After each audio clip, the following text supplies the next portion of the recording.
incorporate that with Catherine's topic request.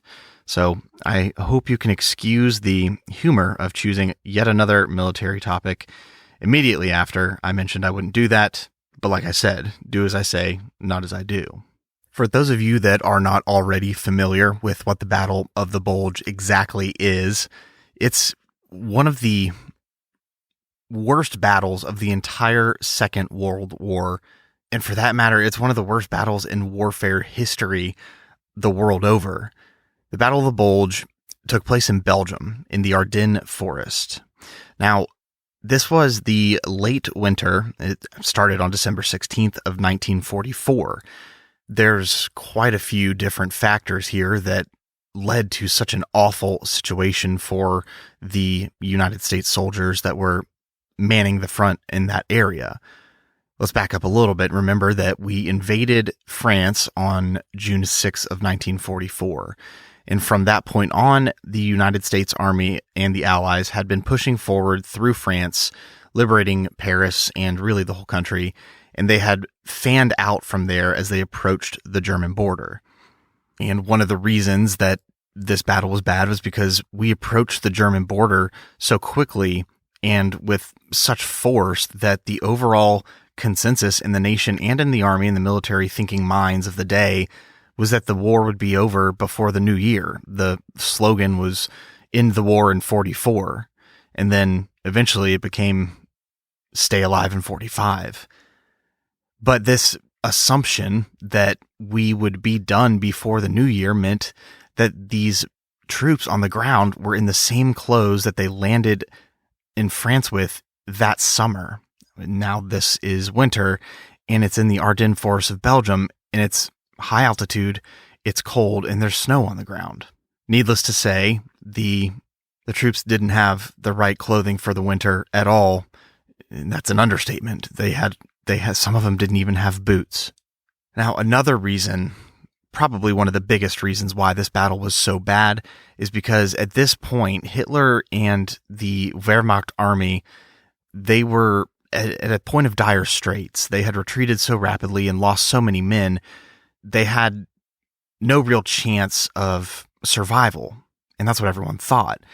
And in the strategic minds of military experts the world over, this is a situation where you have to make an attack in order to try to tilt the balance of the momentum of the war. And this was when Hitler chose to make his offensive. Now, it wasn't really a surprise to the Allies that there was an offensive coming. They all knew it. They just didn't think it was going to be in the Ardennes Forest. Now, the Ardennes Forest has been a site of a lot of World War history. The German army invaded France through that corridor in World War I, and they did so again in World War II. And the reason that they did that was because it was a terrain that was incredibly unfriendly to a mobile army. It had very tall pines, it was mountainous, and it just didn't have good roadways. And that was exactly why Hitler decided to make his offensive there, because it was a place that no one would suspect. And because it was a place no one would suspect, we had been sending the army divisions that had fought a atrocious battle in the Hurtgen Forest just a few weeks before. We had sent them to the front lines in Belgium in the Ardennes region just to get some rest. So they were extremely worn out, battle-hardened and weary soldiers that were being sent to what was supposed to be one of the quietest fronts in the war. But when you, as a military leader, as a group, not just singling out one person, assume that one area is a quiet zone or that there's just no action coming or even going on, you tend to underman that area in order to send men elsewhere where they're needed. And that was exactly the case that had happened here. I mean, there was so little action that Marlene Dietrich, she was a incredibly famous performer at the time, and a noted villain of the Nazis. They hated her because she was German-born and she didn't answer the call to, serve the Third Reich. She was a mile away from the front lines performing the night before the operation began. So to say that they thought that nothing was really going on really might be an understatement, because it would be incredible propaganda for her to get captured by the Nazis at this time. But she was on a USO tour. You just don't have USO tours at the site of a battle right there. They're always behind the lines, but everyone felt so safe in that area that there wasn't going to be anything going on, that she was right up there. That should just go to show you the casual nature of what was going on at the time. And that casual nature was due to quite a few different things, like I mentioned before, but just as a summation, everyone thought Hitler was done. Everyone thought the German army had lost too much men and too much materiel to be able to fully mount any type of meaningful offensive counterattack to the Allies pushing ever farther east towards Berlin.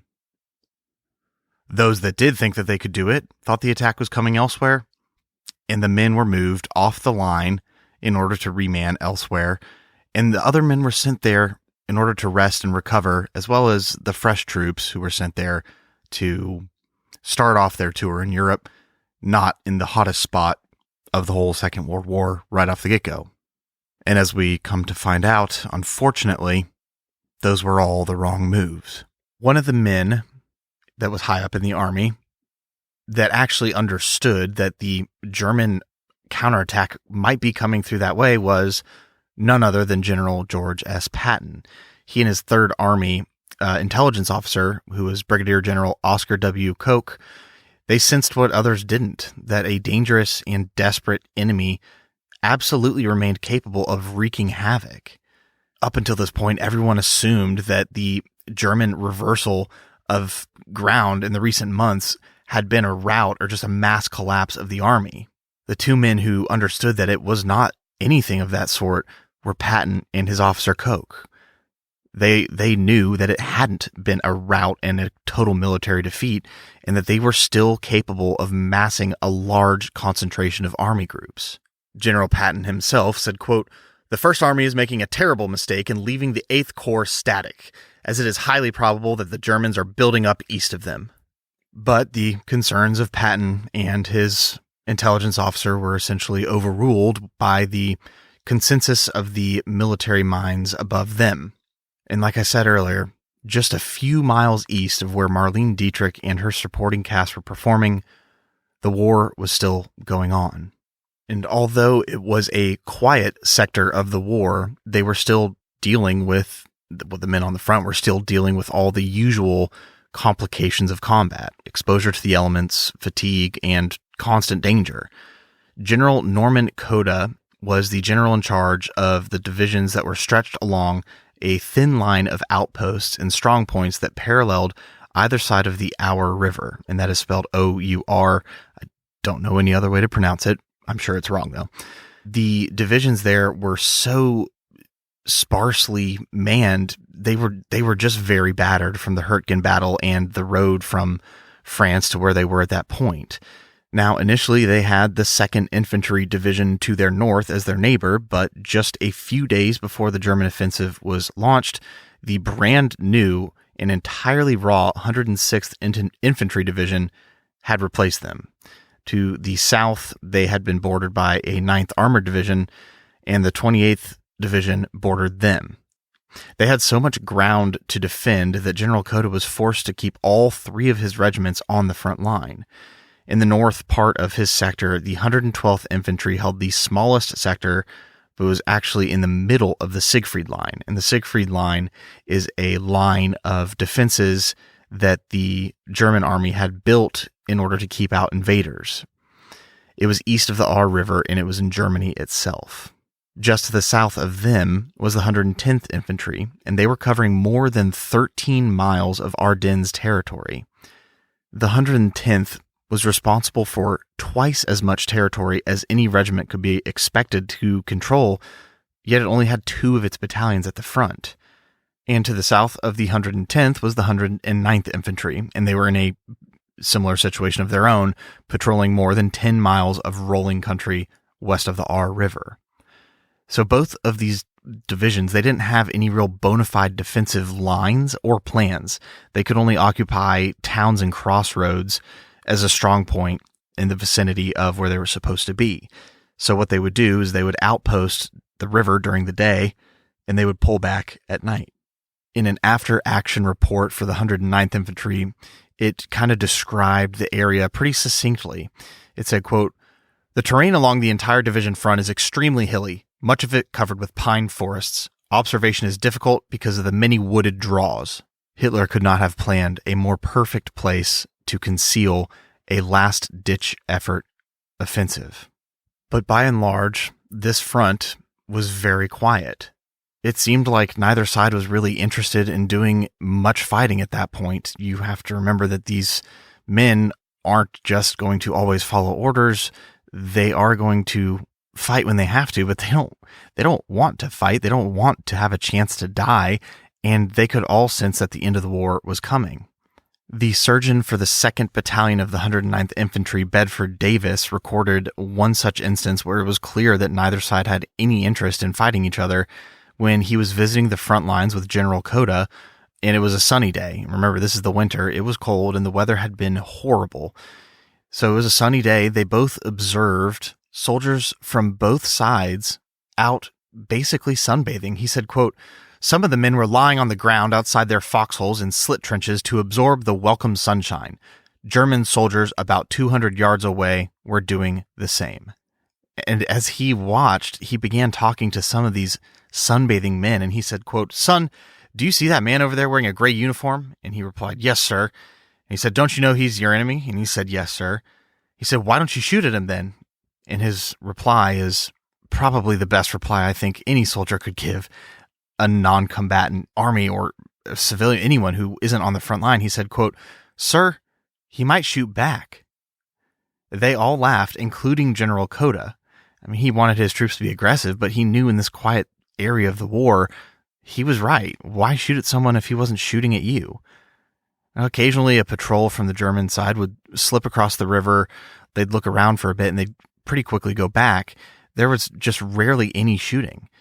In the diary of Private First Class Robert Proback, he recorded witnessing another kind of hilarious instance of the lack of war. He had been wounded earlier, and he was just now returning to F Company of the 110th Infantry, and on his way back, he said, quote, "We would drive about 3 miles to the high banks overlooking the R River. We would wave to the Germans on the other side. Sometimes we would shout good morning, and they would respond the same way." He said at times, just to satisfy their superior officers, the two sides would squeeze off a few rounds that were somewhat playful, if that is even a possibility in war. They were unaimed shots at one another, and naturally no one ever got hurt. Needless to say, on the surface, it seemed quiet on all fronts. But for the combat soldiers who were living there day and night, they were living near the enemy and watching the enemy's every move. Something began to seem a little bit strange. Gradually, as the month of December unwound, many of the frontline soldiers began to sense that the Germans were up to something. In the accounts of some of the soldiers on those front lines afterwards, they all described it as a similar feeling, an ominous, disquieting, troubling, but distinct feeling. They all had this new and serious concern that danger was building up out there. And they were right. The Germans were, after all, moving more than 250,000 soldiers and thousands of accompanying vehicles and armor into position. Private Joe Norris and several of his buddies from B Company of the 110th Infantry were on patrol one day when they heard the distinct sound of multiple vehicles from the direction of the German lines. They said, quote, "We heard this massive noise, just like trucks in a depot that were getting ready to leave. You could hear the squeak of tank treads." In an account from Private First Class Amos Myers, he said, quote, "Throughout the night we heard engines running and noisy equipment moving about, but all was hidden behind the hills." And the nature of war is that it is controlled and planned by generals and people miles away, and the unfortunate result is that it always comes down to the experiences of the people that are on the ground actually there. They're always the first one to know what's going on as it's happening. The soldiers knew that something was going on, and information was passed up the line, but no real significant information or order was given in order to change the plans of the army movements overall. When you take all the information into account and just kind of run a final analysis of the preparedness of the Allied army in the wake of the invasion, the Americans didn't know the Germans were coming in the Ardennes Forest because they didn't want to know. There were high-level commanders and intelligence officers that just could not imagine that the Germans had any capability or even the audacity for a major offensive. It really couldn't be said any better than in the book called Time for Trumpets, written by Charles B. MacDonald, which is probably one of the best books written on the Battle of the Bulge ever. He summed up the failures pretty perfectly by saying, quote, "In no way did the intelligence officers alert their commanders to a threat in the Ardennes serious enough or imminent enough to warrant any change in Eisenhower's plans north and south of the region. Allied intelligence officers had committed the most grievous sin of which one is capable. They had looked in the mirror for the enemy and seen only the reflection of their own intentions." In regards to the weakness of the strength in that sector, General Omar Bradley called that sector a calculated risk. He and Eisenhower knew that they couldn't be strong everywhere, and some portions of that 200-mile front had to be de-strengthened, and the Ardennes simply seemed like the best place. And really, that wasn't unreasonable. Like I said earlier, Hitler in 1940, during his invasion of France, chose the Ardennes Forest and region because it did not seem to be a very likely place at all for an offensive. But although it didn't seem like the obvious place, it was the place for one of the worst battles ever. And it started on the other side of the Aar River, where a mighty German war machine had amassed a massive army for their operation and offensive. Now, I'm sure I will pronounce this wrong because I have a tendency to pronounce foreign languages incorrectly if I'm not very familiar with them. And this is German, but the operation was called, in German, the Untermärchen Wacht am Rhein, which means Operation Watch on the Rhine. They started with having 250,000 men, hundreds of tanks, hundreds of self-propelled guns, thousands of trucks, armored vehicles, all that. And even the Luftwaffe had assembled 1,000 planes for this operation. And if you're unfamiliar with this era of the World War II, the Luftwaffe was nearly obliterated entirely. So for them to assemble 1,000 planes unnoticed is a massive feat and an overlook in the Allied intelligence, but it happened nonetheless. For the entire Watch on the Rhine offensive plan, overall it was pretty ambitious, but it was mainly basic. In the northern sector of this offensive, the 6th Ss Panzer Army, which was led by SS General Joseph Dietrich, was going to drive through Malmedy and essentially overrun the American army all the way to the city of Antwerp. And Antwerp had been a contentious scene of battle during the entire war up to this point. It had changed hands several times, and the reason was because it provided such a crucial port for an army's logistical supplies and needs in that sector of where the fighting was. That was the closest major port, and in order for the German army to have any chance of life, they had to secure that port. And General Joseph Dietrich, the commander of this 6th SS Panzer Army, was a notorious man all to himself. Like Hitler had been as well, he had been an NCO, a non-commissioned officer, in World War I, and he had no formal military education. And in the early 30s, he had formed Hitler's personal bodyguard. That became known as the SS.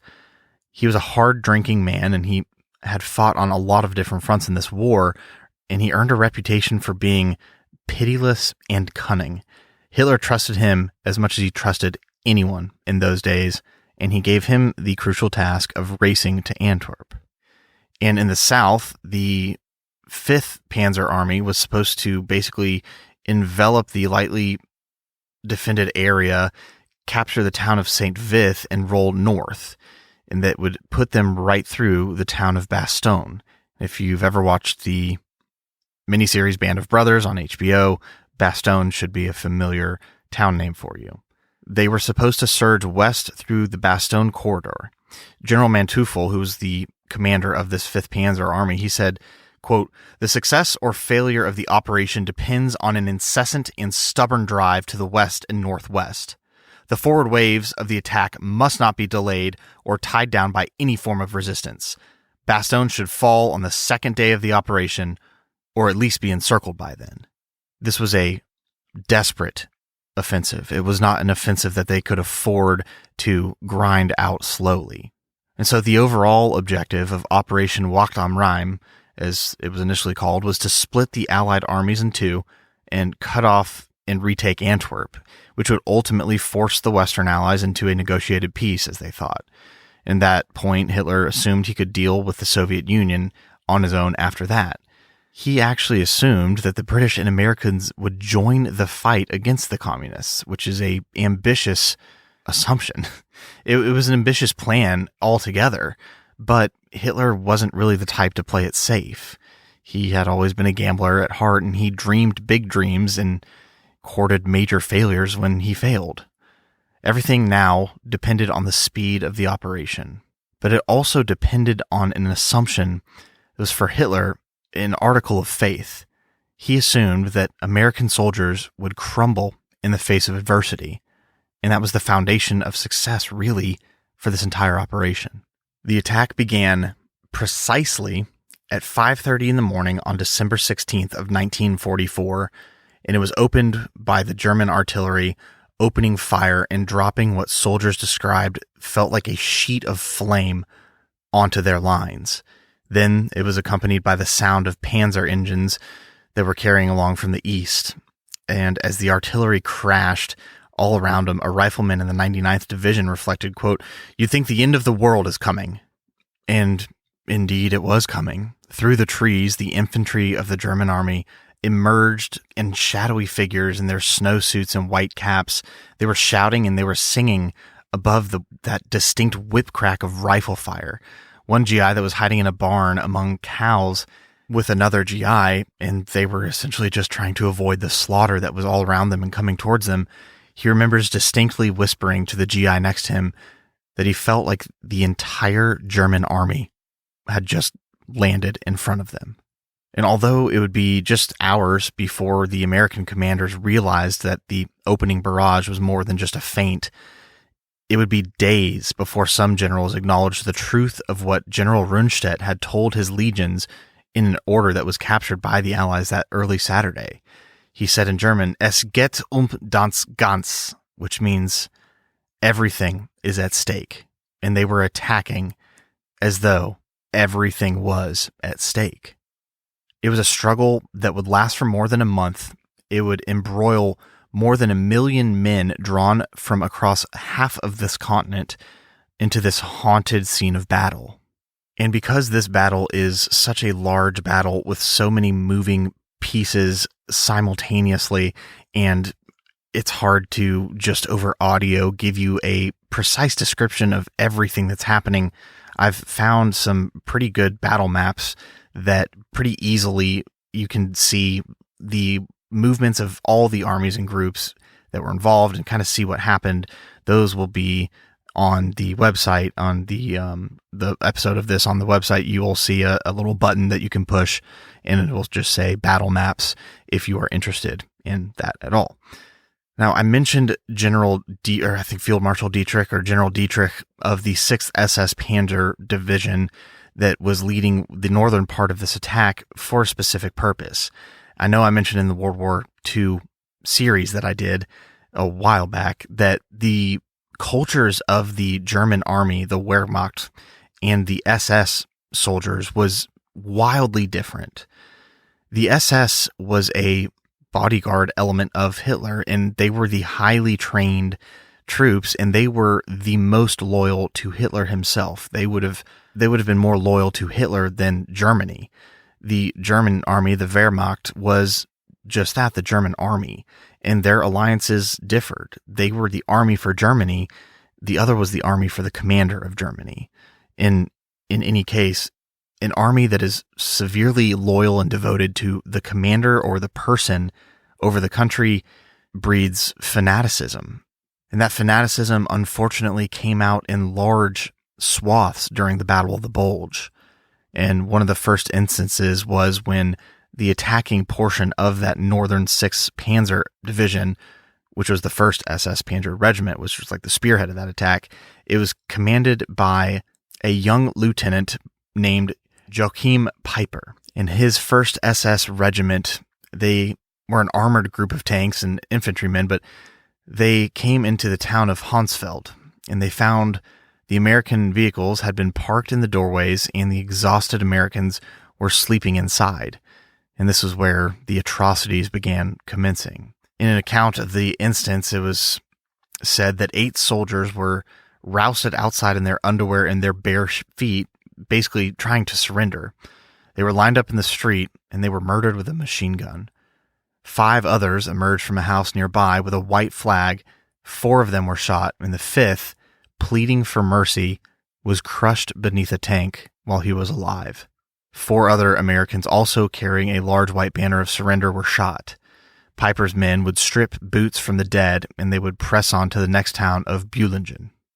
To understand the fear of what it must be like to suddenly be at the business end of a sharp attack with no idea that it was coming on whatsoever, I found the story of these men hiding, these American soldiers that were hiding in a cellar while the German army was advancing around them. And it struck me as so unfortunate and sad about the battle and just the nature of warfare. I mean, war is hell, that is the famous quote, but they were so gripped with fear that these American soldiers, they had a pet dog, as a lot of army groups did, but they were so desperate after seeing all this murder before them that they had to strangle the dog to keep it from barking so that they could not be found.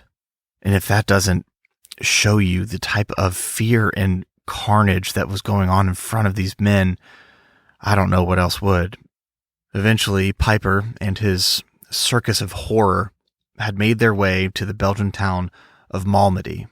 As General Peiper was coming up onto the town, his armored battalions and infantry, they would already be there. You don't put your general in the front, but he remembered he stood there watching as the German soldiers had completely stunned and surprised, and a group of American soldiers, I think it numbered about 200, and they were stripping them of their gear and, going through the motions of accepting surrendering troops. No one ever knew which German soldier fired the first shot, but once the first shot rang, someone recorded the time was 2:15 p.m. It was followed by an abrupt fusillade from 2 Panzer machine guns that chewed into the ranks of the prisoners that were still standing with their hands raised to surrender. Private First Class Homer D. Ford was a military policeman who had been captured while directing traffic at the crossroads, and he wrote about this event, what it was like to be there while this was happening. And he said that there were 2 whole minutes of gunfire that just tore through the ranks of these surrendering men. What would happen is the SS men would walk through this bloody pile of dead men. They would kick groins of the men, and they would issue the fatal verdict in German of "Da kriegt noch einer Luft," which means this one's still breathing. And they would fire pistol shots into the skulls or the hearts of those that were still alive. And he witnessed it and said, quote, "I was wounded in the left arm while the group was being sprayed on the ground. I was laying in the snow, and I was afraid they would see me shivering, but they didn't. I could hear them pull the trigger back and then click." He was one of the lucky ones. I guess they were out of ammo. There was 20 minutes of essentially executioners prowling the field, committing the atrocities that became known as the Malmedy Massacre. And for the next 2 hours, passing SS convoys would fire rounds into the mounded bodies until even the SS men tired of the sport. General Peiper recorded later that he watched a German sergeant lead 8 U.S. prisoners out back to dig graves for 3 dead German soldiers. He then shot the Americans in the head, killing 7 of them. And behind him in Malmedy, more than 80 corpses of surrendering men laid in the snow, buried. And quickly, word of the Malmedy Massacre passed from foxhole to foxhole and up the chain of command. The 9th Army War Diary would note, quote, American troops are now refusing to take any more SS prisoners, and it may well spread to include all German soldiers. And one of the reasons that this battle is so notorious is because of the close-natured combat that it ensued. This was a surprise attack, and when you surprise your enemy, you get right on top of him before he even knows you're there. That leads to the most gruesome and gory fighting that humans are capable of. It's the nightmare of hand-to-hand combat. But it also leads the advancing army, the attacking army, in this case the Germans, into kill zones. When they are advancing so rapidly, they're not doing their due diligence to check and follow the normal, I guess you could call them safety protocols of what you should do when you're making an offensive. And such the case happened when the 112th Infantry received a major enemy attack. It was in the town of Harspelt. In platoon-sized groups, the German army was attempting to rush the American position, and it made them vulnerable to U.S. mortar and machine gun fire, which either slaughtered them in large numbers or would force them to retreat. In one group of 50 enemy soldiers, they somehow pushed past the town and approached Hill 539 on military maps. There was one company defending the hill with a 30 caliber machine gun, a couple of sections of those up there. And as the Germans ascended, the Americans opened up, but the enemy just kept coming. The enemy didn't know it, but they were, like I said, in the middle of a kill zone, except they also had 50 caliber machine gun located just a few hundred yards from that hill. And the 1st Battalion commanding officer was named Lieutenant Colonel William Allen. He got on that gun and he fired a burst of 150 rounds right into the vulnerable German soldiers, and it had a devastating effect. A 50 caliber bullet is enormous, and fired like that, it tore off arms and shattered the heads and legs of humans. An advancing column of German troops was coming from the town of Lutzenkampen that they had just taken, and they were walking on the road in columns of twos and talking and laughing and joking. And according to the recollection of one American soldier, they were so oblivious that they got within 25 yards of these 30 caliber machine guns not far away from that 50 before they opened up. In a foxhole on the north side of the road, Private Cliff Hackett was blazing away at the Germans with that weapon, and he could hardly miss. They were right in front of him, still walking on the road. They went down in 2s and 3s, and more just kept coming.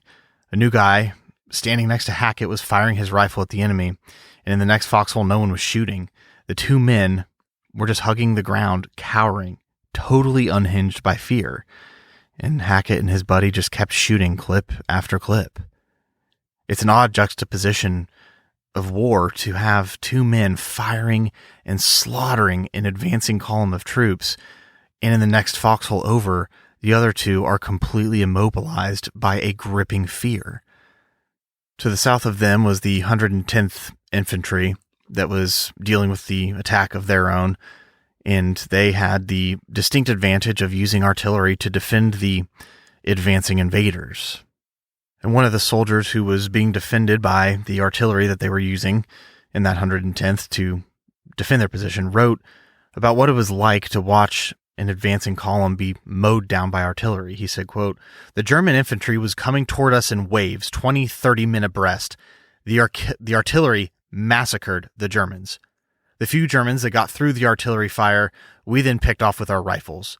The German infantry kept coming out of the woods, and we kept killing them with our artillery. They just kept coming, one wave after the other. It was one of the saddest things I'd ever experienced in my life." A few miles to the south of them, the entire 3rd Battalion sector was aflame with attack.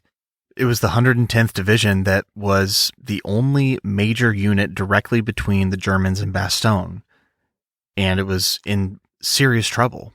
They had a 82 or 88 mile front, and they were outnumbered by 4 times their amount of men. Now, up until this point, it was mainly just infantry versus infantry fighting each other. And the one big thing to note is that when two infantry square off, unless one has a massive numbers advantage or defensive fortifications built, essentially they're pretty even. It's just small arms against small arms, and that's where tactics and position comes into play. But when one of those sides gets, let's say, armored tanks into the fray, well, It's quite a lopsided battle, to say the least.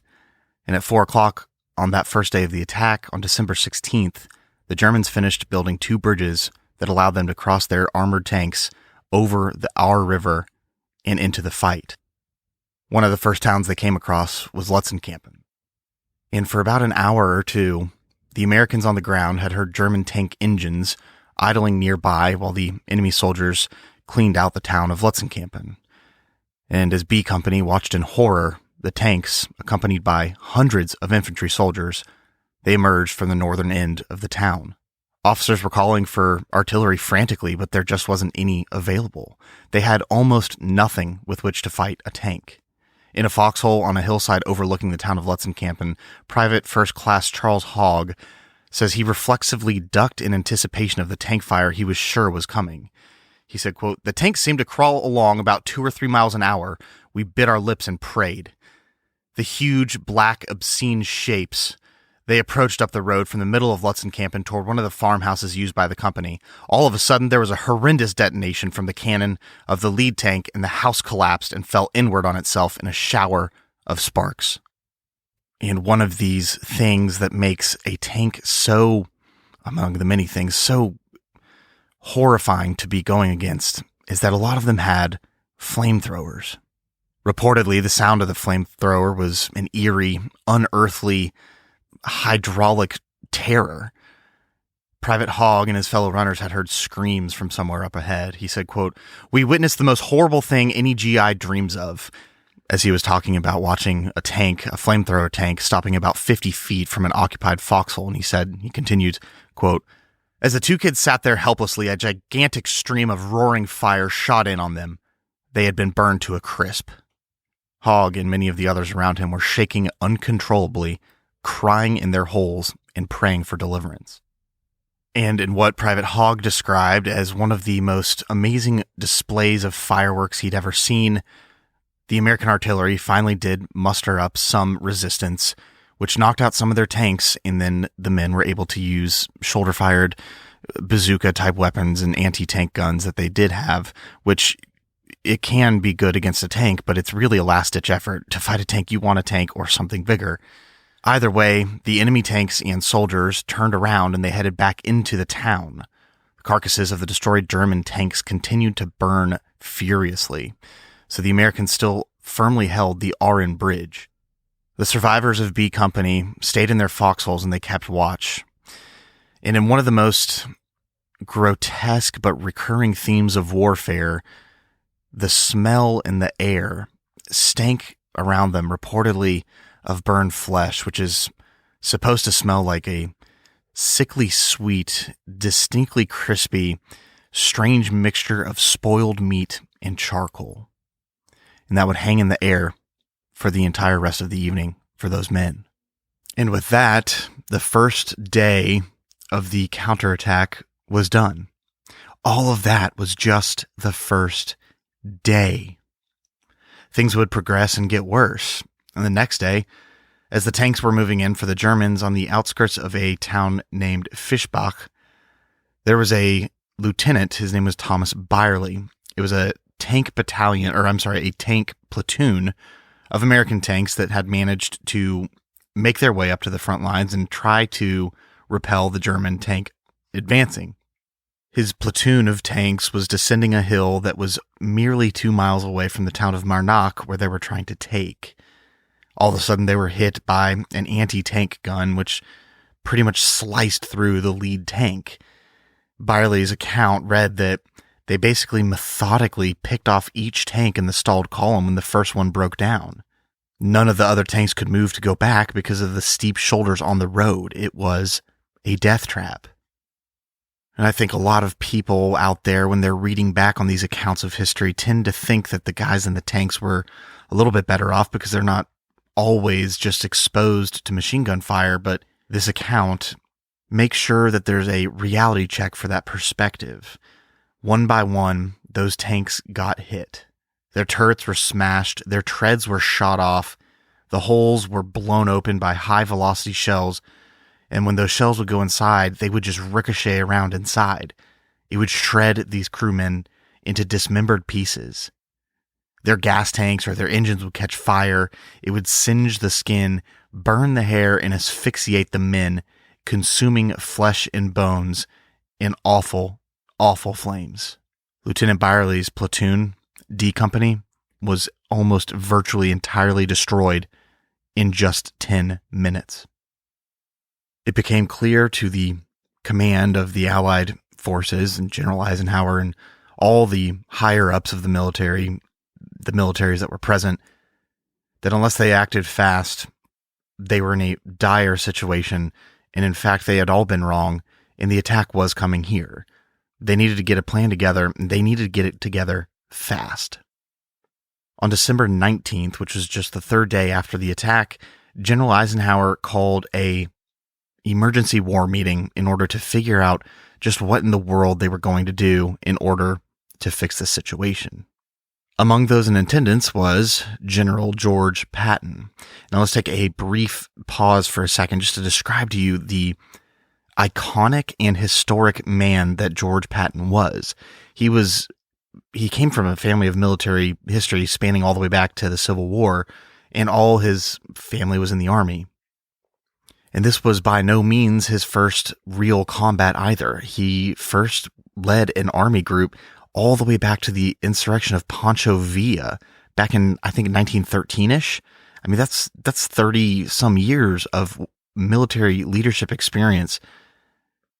Patton led his armies notoriously from the front. He had pretty harsh language and was fond of giving speeches with just riddled with obscenities. His troops loved it. It often caused a little bit of contention with the Allied higher-ups, but as far as a tactical general and a leader, there was almost no one that could be said to be better than General Patton.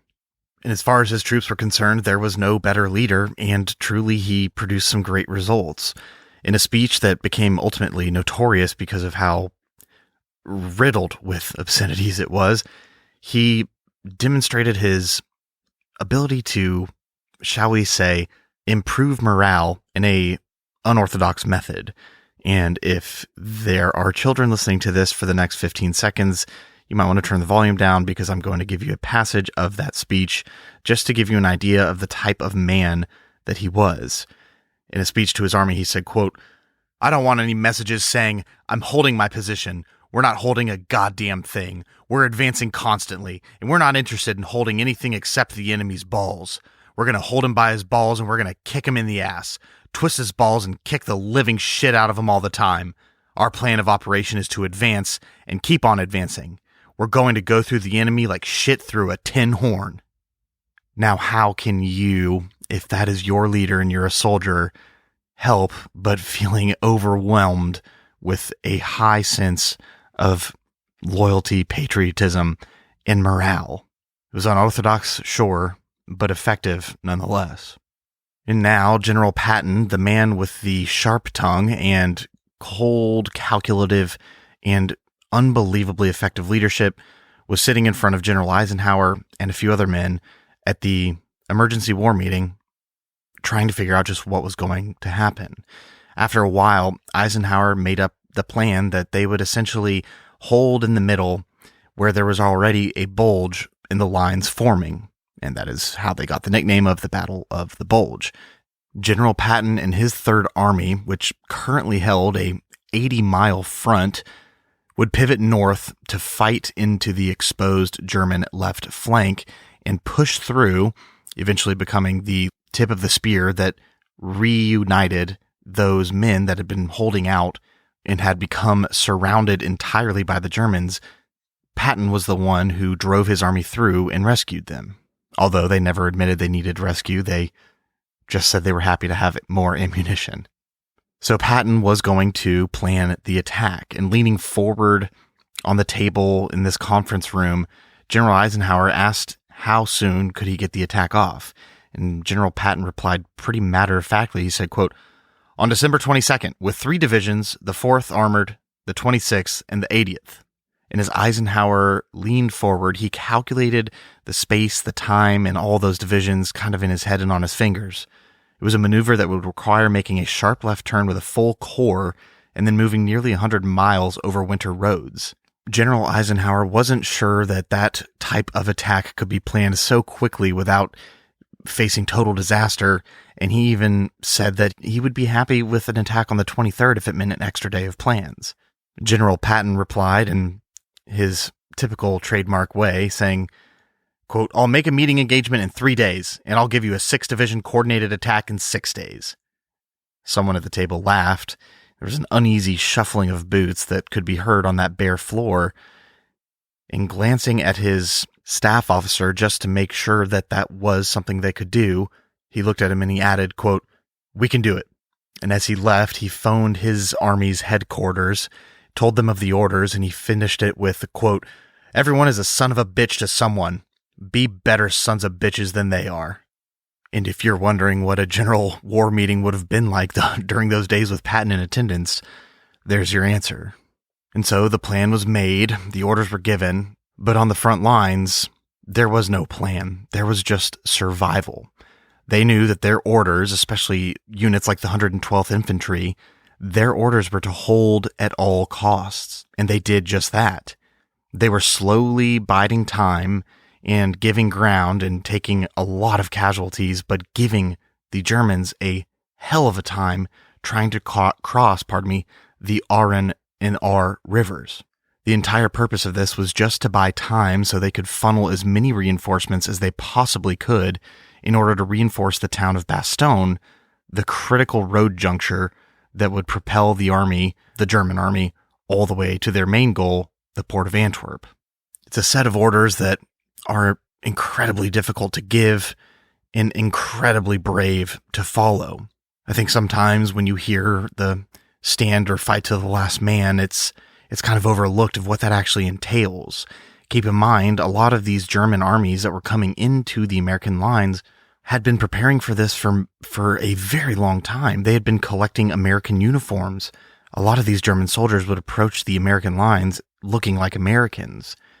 In one account, Private Bob Pockling, a soldier from the headquarters company of the 2nd Battalion, he peeked over the edge of his foxhole and he saw him coming.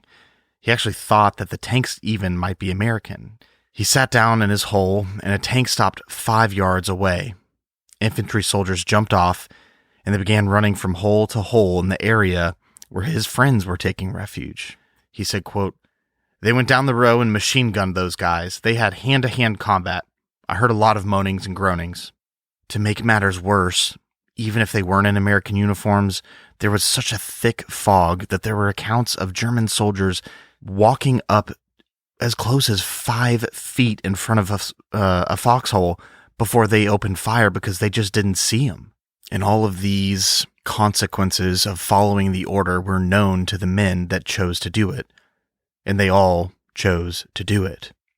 They were critical in slowing down the German advance to Bastogne.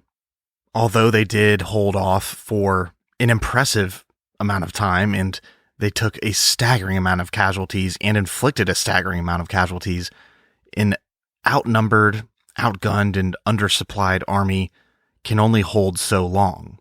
Eventually, the middle of the 28th Division had been blown wide open. The direct route to Bastogne had been ripped open for the Germans, and they were pouring through that gaping hole. And so now there was a race to the city of Bastogne. It was the Germans versus the 101st Airborne Division that was gearing up and getting ready to enter the battle, and the race was on. Now, the road to Bastogne for the Germans was full of American resistance. The road to Bastogne for the 101st Airborne of the Americans was full of horrific premonitions about what was in store for them up ahead. It was about 6 miles until they started running into the stragglers that had retreated or somehow escaped and made it and were walking back, trying to find help. One private wrote about looking at these stragglers. He said you would feel for them with this sort of mixture of sympathy and simultaneous revulsion. He said, quote, "They shambled along in shock and fear, blocking the road completely, eyes staring straight ahead, mumbling to themselves. I had never before or since seen such absolute terror in men." Another private wrote about one of the troopers that was coming back. He said he was quote, jogging along and slogging along, no weapons or anything, and he was actually crying. The 101st Airborne would make it into Bastogne on December 18th, and when they were there, the German advancing army was only 6 miles away. Now, one of the reasons it was so important to get them there was because the only other troops other than the 101st were green. They were fresh. Most of them hadn't seen battle, or they had been in boot camp for mere 8 weeks, and now they found themselves on the business end of the largest German counteroffensive of the entire war. And when you're dealing with green troops, you're going to have a lot of inexperience and uncoordination and lack of communication, what have you. But one of the elements that a lot of people don't tend to consider in a situation like this, where there's these troops who've never seen combat before, you're dealing with a lot of men who haven't killed anyone yet. And the difficulty of pulling that trigger is something that I assume you won't know until you do so. In the account of Corporal Elmer Oakes, he was a 20-year-old rifleman from Saltville, Virginia, during a firefight, his first firefight, he spotted a German soldier, raised his rifle, and he fired it. He wrote about the experience of killing for the first time, and he said, quote, "It went off and the guy fell. The bullet went right through his eye and tore the back of his head off when it came out." Corporal Oak said he was so frightened that he was shaking. He said he had been nauseated by what he just did. And after the firefight was over and the shooting had died down, he went over and he looked at the dead German he had shot. He looked at him, he turned away, and he threw up. There's so many factors in war that you can't truly know or understand until you've experienced them firsthand. And it seems like just about every one of these factors of war, they were all combined into one gory, gruesome battle in a frozen hell that was the Battle of the Bulge. And one of the worst aspects of the entire battle was the incessant and overwhelming artillery shelling that these American and Allied soldiers had to just bear and withstand, in the psychological but also the horrible wounds it would inflict.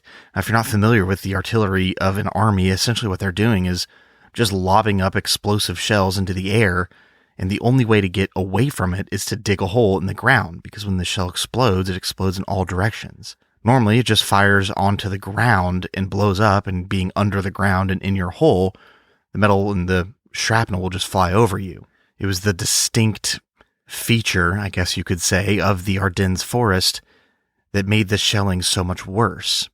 The shells would be lobbed up, they would hit the trees because they were so tall, they would explode in the air, and they would send shrapnel in every direction, so you weren't even safe in a hole. You just had to hope you got lucky. In the account of Sergeant Wayne Wickert, he wrote about an injury he received during one of these shellings. He said he was walking to go check on something or another, and he heard the crack of a self-propelled gun, and he said a second later, there was an explosion in a tree a few feet above him, and then everything went black. He later regained consciousness when he felt something tickling his neck, and he thought that it might have been a German soldier that was trying to stick him with his bayonet. Finally, he came to a little bit, and he realized that what was tickling his neck wasn't a German soldier. Instead, it was his left arm that was broken and twisted around behind him, tickling his neck with cold, clammy, shaking fingers. A medic came to Weichert and gave him some sulfa pills and morphine, and a few minutes later, 2 of his buddies found him, and they dragged him back to the road, and he said, quote, "The distal end of my fractured humerus bone was sticking out of my jacket. As my men ran between 2 trees, the bone hooked onto a tree. His useless hand flopped up and slapped him in his own face. The pain," he said, "was immense, but it snapped him out of his stupor from the morphine." The men were dragging him, threw him onto a jeep, but the jeep was careening through the woods, and because he couldn't hold on for obvious reasons, he ended up falling off. He ended up wandering up and down his own column, finding a medic or stationary vehicle or something, because they were under fire the whole time, that could help him. And last, he found a half-track that was a radio vehicle. He said, quote, "I opened the back door of the half-track and asked if I could get in because I was exhausted. The radio operator said sure, so I crawled in and laid down on the floor. Gobs of blood were running from his shredded arm onto the floor of that half-track. He said that the radio operator took one look at his arm, and he threw up. Being wounded in war is essentially a nightmare, but it must be some sort of distinct nightmare to be going through a shelling and to receive the wounds and to see the wounds that happen from an artillery barrage. And the Allies in Bastogne were going through some of the most intense barrage of the entire Second World War. Outside of Bastogne, one of the last main army units that wasn't the 101st Airborne was the 10th Armored Division. They were in a town called Neuville. It was about 2 miles outside of Bastogne and was a critical defense point in holding the town. It was also the scene of a particularly hellish and gruesome battle. One of the privates that was there, named Private Burgett, was lying in a ditch next to a stone wall on the northeastern edge of the town while there was a horrendous shelling going on. He heard the voice of one of the replacements screaming for a medic. He ran around the corner of a building. He said that the man was, quote, screaming, his guts trailing in the dirt behind him. He was holding most of them in his arms. He and 2 other men jumped from cover and started to give him first aid. Burgett went on and said, quote, he lay there sobbing and whimpering, shaking his head from side to side, his eyes wide and glassy, staring at nothing. Private Burgett said he pulled out his raincoat and he laid it on the ground, and another soldier took out his canteen and poured some water on the raincoat. They then laid his guts on the coat and began washing them. He said it was like, quote, picking off the largest pieces of dirt and stone with our fingers before forcing his guts back into his belly. Then we bound him up tight around the midsection with strips cut from my raincoat, shot him with morphine, and dragged him into the ditch to wait for a medic. During this battle, if you were wounded and you survived, you were retreated to Bastogne. And in and around Bastogne, the medics were doing the very best that they could in the face of insurmountable casualties and constant danger. The battalion surgeons set up their aid stations in a few houses, a few hundred yards behind what they thought were the front lines. The intensity of this combat meant that the medics were getting overwhelmed with more cases than they could handle. If you remember back just a few minutes ago, the account of getting hit with the shell with the arm that was tickling his neck, Sergeant Weichert found himself in another awful situation. He had managed to find himself in a brick house that was a makeshift aid station. There, the medics put his arm in a splint and they threw him on an ambulance. The ambulance was trying to make it out of Bastogne, but it took machine gun fire and crashed. Sergeant Weichert says, quote, I went sailing through the air, hit my head on the windshield, and slid down behind the steering wheel. My head was so close to the driver's chest that I could hear him breathing through holes in his chest put there by bullets from the machine gun. Elsewhere, in Bastogne, Private First Class Garson and his platoon mates were dealing with a steady stream of horribly wounded soldiers. He said, quote, they looked miserable. We had quite a few wounded, of course, principally from shell fire, and men who were losing limbs and a number that just died on our hands. The men who got caught in tanks were often burned to death or suffered tremendous burns. We would smear them with all kinds of jellies and ship them back as fast as we could to the hospitals. We weren't a regular hospital. It was more immediate aid to try to staunch their blood, immobilize their limbs, try to keep them from going into shock and getting them back as fast as we could. We had blood. We also had saline solutions and a lot of morphine. I could go around jabbing them with morphine syringes, making sure they didn't suffer too much before we sent them to the rear. But that was about all they could do. And back in Neuville, the Germans were unleashing a titanic barrage of artillery shelling. The shelling had started at 5:30 in the morning of December 20th, and now 2 hours afterwards, it was still going on. It was an immense and overwhelming barrage of noise. Private Donald Burgett was in the cellar of a house in that town, and he and his squad were sitting around a small candle listening to the explosions outside. And his squad leader, Sergeant Vetland, was sitting on a barrel right next to the stairs. He checked his watch. He knew it was almost dawn, and he knew that when the sun rose and the shelling stopped, the Germans were surely going to attack. And a few minutes later, when the sound of explosions finally began to die down, he stood up with complete confidence and authority and just said, let's go. The paratroopers there climbed out the stairs of that cellar, and the town that they saw was, first of all, covered with what they said was a lead blanket of fog. And when they advanced through that fog to the positions that they had held just the afternoon before as they retreated for the evening and came back to the positions during daylight, it was like a whole new town. Along the way, they were looking around and almost hypnotically, he said, they surveyed this awful scene of destruction from the night before. Private Burgett wrote, quote, "The whole city of Neuville was in flames. The buildings were in ruins. Great holes gaped in the walls of the houses, and the floors were scattered with broken glass and debris. Piles of bricks, stone, and rubble amidst the burning shells of building were all that was left of the town. The burning hulks of tanks, half-tracks, jeeps, and trucks were scattered throughout the ruined city. The broken and torn bodies of GIs lay haphazardly throughout the village. Countless German corpses formed a ghostly perimeter around Neuville. Scattered in uncomfortable, grotesque heaps are cremated and burned out tanks and other vehicles of war." It was a scene marking the awful capability of destruction that war brings with it. And what makes this Battle of Neuville, or Neuville, I'm not sure how to pronounce it, even worse is that the men who were fighting there, the men who decided to stay and be the last defenders of that critical Bastogne juncture, they were choosing to die. They literally knew that they had no chance of making it out. And in a best case scenario, they would spend the rest of the war, or in their mind, they had no idea how long, in a German concentration camp. One of the men that was on the ground in Neuville when the Germans came roaring through with those tanks was Private Sims. He said about the thought of dying, quote, "I was seized by a terrible sinking feeling that almost knocked me out. I felt physically sick. The main feeling I had was a numb, overwhelming dread of oblivion." And although he was convinced he was about to die staring directly into the turret of a tank, he wouldn't even consider running away. And we have here people knowing that they are making a choice of life or death. It's a situation that I don't think anyone understands until you are staring that decision in the face. He said about it, quote, "I found myself in the unhappy position of literally choosing to die. If you don't think that is earth-shaking, try it sometime. I can promise you, you'll never be the same again." But other than his internal thoughts, everything on the outside was normal, par for the course activity as far as war goes. His sergeant was calling in, his lieutenant was calling in friendly artillery fire to try to get the tanks back.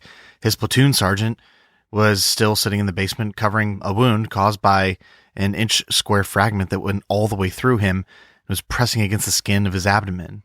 Nearby, another wounded man was sitting with his back against the cellar wall, fidgeting uncomfortably from the pain of a terrible eye wound. He wrote that his eyeball was hanging halfway down his cheek in a bloody, viscous mix of goo. The Germans now were attacking Neuville from every single direction, prompting yet another barroom brawl type of close quarters fighting. The fog that was present limited visibility to 10 or 20 yards. German tanks and infantry were all over the place, fighting in small disjointed groups. And for sure, the copious amounts of rubble and wreckage that was all around, combined with that thick lead blanket type of fog, made it extremely difficult for the Germans to coordinate their attack. Eventually, the sheer numbers and raw power of the German forces would overcome the obstacles they had put in their own way, or overcome any type of resistance that the American forces could muster up without any type of supplies or reinforcements. Eventually, the order was given for the men in Neuville, all the forces in Neuville, to retreat into the last stronghold of Bastogne. Private First Class Don Adder was a communications soldier, and as he looked back at Neuville, he said, quote, "There was nothing left but a pile of rubble. The last thing I saw of the town was a battered sign sticking up through a pile of rubble. It proclaimed the town's name was Neuville. Less than 2 days of fighting had reduced the town into a shattered husk of its former self."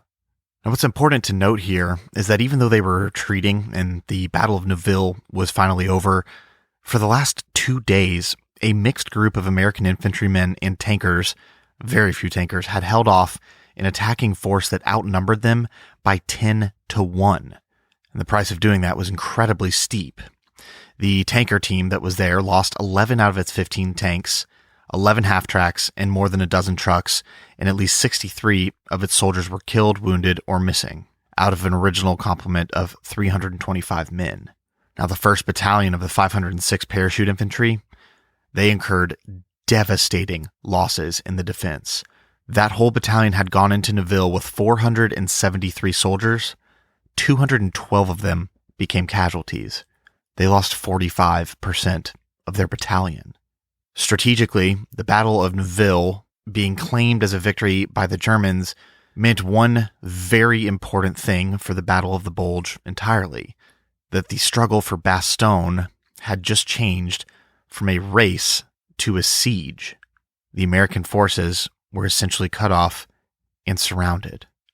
And on Thursday morning, December 21st, an enemy column of German soldiers, they severed the last open road south, and Bastogne was officially cut off. Reportedly, the General Terry McAuliffe, as he was getting ready to go back into Bastogne, he was looking at his commanding officer, and the last order that was given to McAuliffe before he went back into Bastogne was, quote, "Above all, don't get yourself surrounded." And reportedly, both of the men looked at each other, smiled, chuckled a little bit, knowing that they were going to get surrounded, and parted ways. And on Thursday, the Germans sent a messenger with a note essentially saying there is only one possibility to save the encircled troops from total annihilation, and that was to surrender.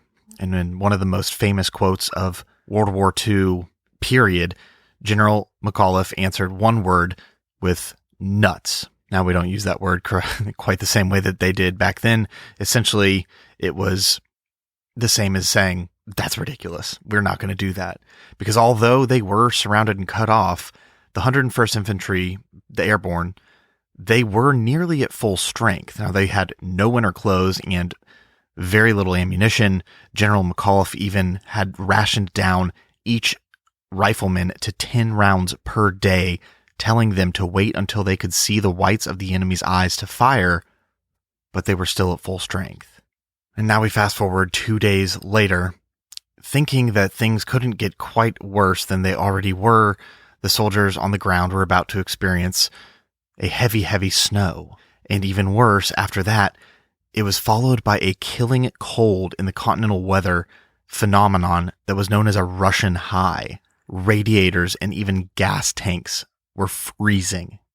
But it's always darkest before the dawn, and that Russian high brought out clear skies for the first time since the German offensive attack began. Allied aircraft filled the sky immediately. They flew 12,000 offensive sorties in 2 days before Christmas, as well as a resupply run that got the men and the medics the supplies that they drastically needed to hold out just a little bit longer until they could be relinked with the army upon the arrival of General George S. Patton. And speaking of General Patton, in the Belgian barracks that served as the headquarters for the 101st, a GI sat at a switchboard and he got a coded message that said, quote, "Santa Claus is coming to town." It was Patton's coded message that promised a quote-unquote Christmas present. Hold on. But there wasn't any sign of a relief from the column from the south that had been reported. General McAuliffe was notably disappointed, but he held his disappointment from his men. General Patton, on Christmas Eve, December 24th of 1944, attended a Christmas Eve church service at the town he was in on his way to Bastogne. And in one of my personal favorite quotes of his ever, he stared up into the starry sky, noticed that it was clear, and he said, quote, "Noel, what a night to give the Nazis hell." He went back inside and wrote in his diary about the weather, and he said, quote, "A clear, cold Christmas. Lovely weather for killing Germans."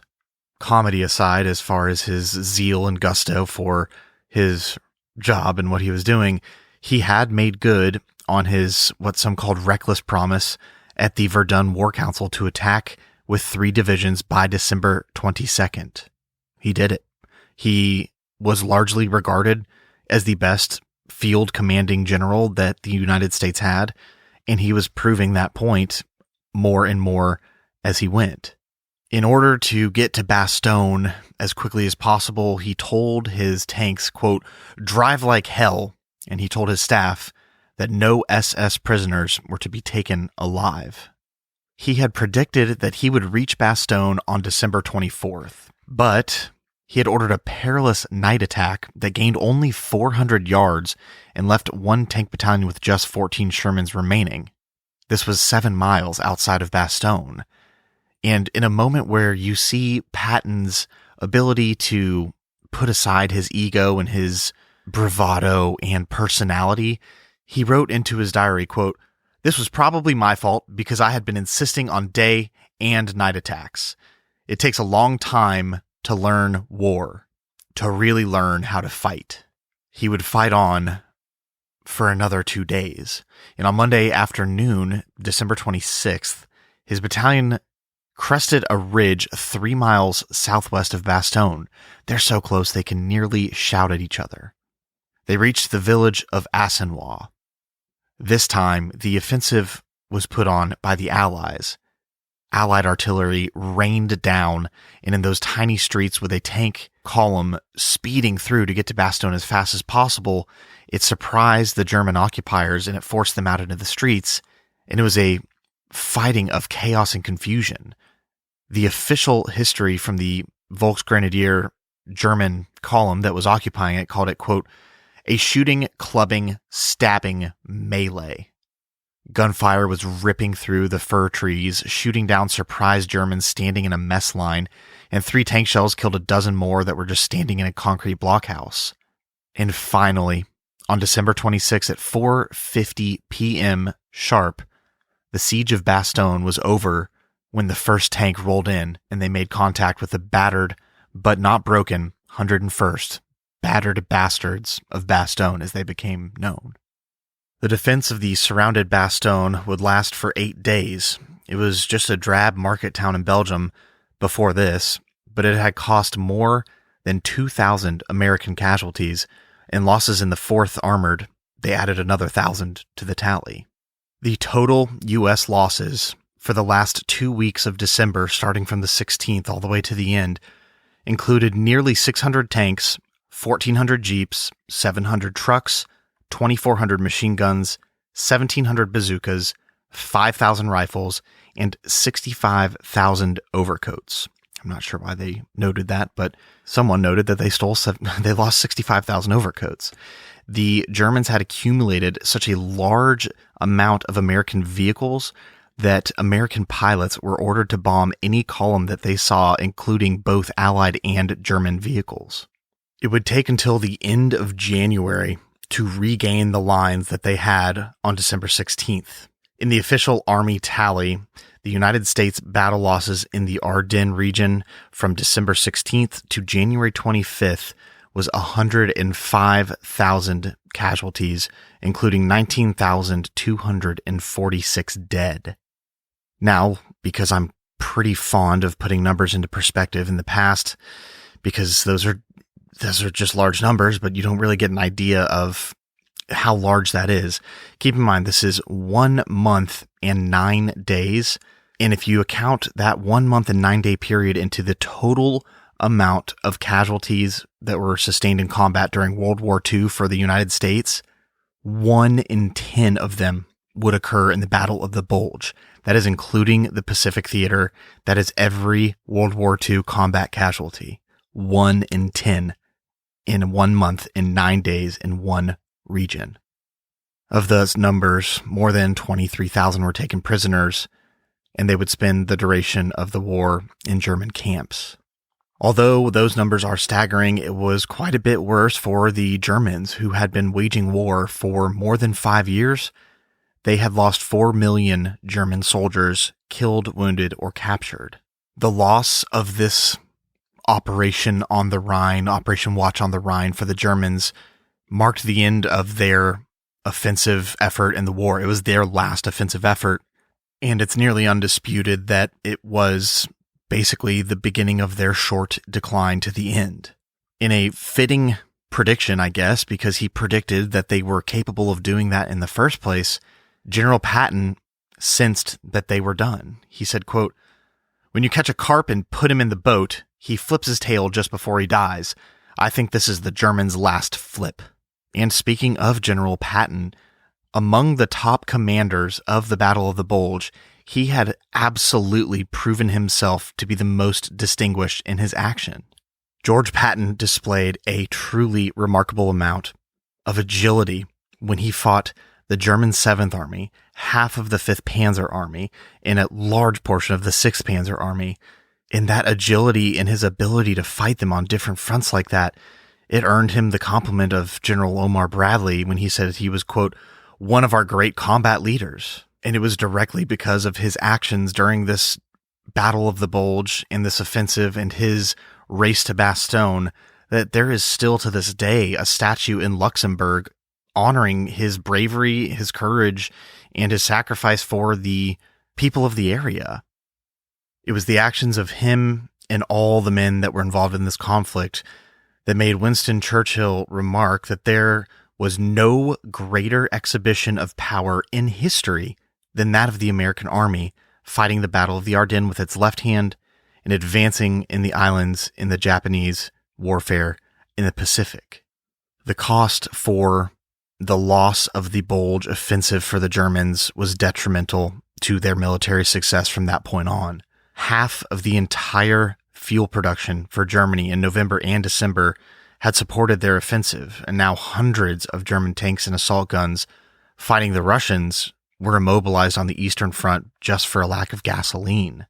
And because of that stagnation of their armor and the amount of people in the Red Army and the quickness that they were pushing the Germans back into a retreat of the Reichstag, the fatherland, it's an odd bit of irony, but pretty much unanimously agreed upon by historians of this era, that 1,000 kilometers from the Ardennes was the Eastern Front, but yet it was the greatest consequence of the Battle of the Bulge for the Germans. The Battle of the Bulge had done many things for different sides on a variety of different levels. One thing that the Battle of the Bulge had absolutely affirmed was that once again, war is never linear. Instead, it's a odd, chaotic mix of reversal and advance, blunder and success, and despair and joy. The battle in the Ardennes, the Battle of the Bulge, was unlike any seen before in American history, and there won't be any like it again.